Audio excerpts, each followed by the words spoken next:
નમસ્કાર દર્શક મિત્રો, બ્રેકિંગ ન્યૂઝમાં આપનું હાર્દિક સ્વાગત છે. આપ જોઈ રહ્યા છો ગુજરાત ન્યૂઝ 24.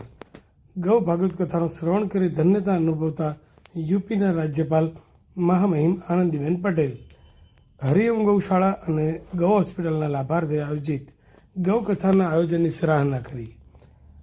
પાટણ સમીપ આવેલ અનાવાડા સ્થિત હરિઓમ ગૌશાળા અને હરિઓમ ગૌ હોસ્પિટલના લાભાર્થે 1 ડિસેમ્બરથી શરૂ થયેલ પરમ પૂજ્ય રમેશભાઈ ઓઝાના ભાઈ શ્રીની ગૌ ભગવત કથાના બુધવારે 3જા દિવસે ગુજરાત રાજ્યના પ્રથમ મહિલા મુખ્યમંત્રી અને પાટણના પૂર્વ ધારાસભ્ય સહિત હાલમાં ઉત્તર પ્રદેશના રાજ્યપાલ તરીકે જવાબદારી વહન કરી રહેલા આનંદીબેન પટેલે શ્રી અણહિલવાડ ગૌ ભક્તિ મહોત્સવમાં હાજરી આપી ભાઈ શ્રી રમેશભાઈ ઓઝાના સ્વમુખે યોજાઈ રહેલ ગૌ ભાગવત સપ્તાહ કથાના શ્રવણનો લાભો લઈ ધન્યતા અનુભવી હતી.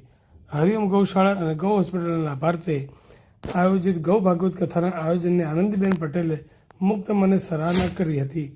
ગૌશાળા અને ગૌ હોસ્પિટલના કાર્યોમાં નિસ્વાર્થ ભાવે સેવા આપી રહેલા ગૌ ભક્તોને શુભેચ્છાઓ પાઠવી હતી. આનંદીબેન પટેલના ગૌ ભાગવત કથાના શ્રવણ પ્રસંગે પાટણના જાણીતા બિલ્ડર બેબાભાઈ શેઠ સહિત ભારતીય જનતા પાર્ટીના આગેવાનો કાર્યકરોએ પણ ઉપસ્થિત રહી ગૌ ભાગવત કથાના શ્રવણનો લાભ લીધો હતો.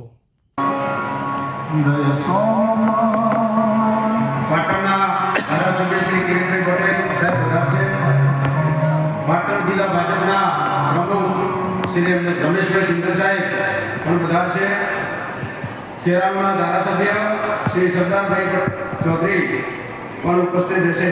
ત્યાં સ્પીકર પર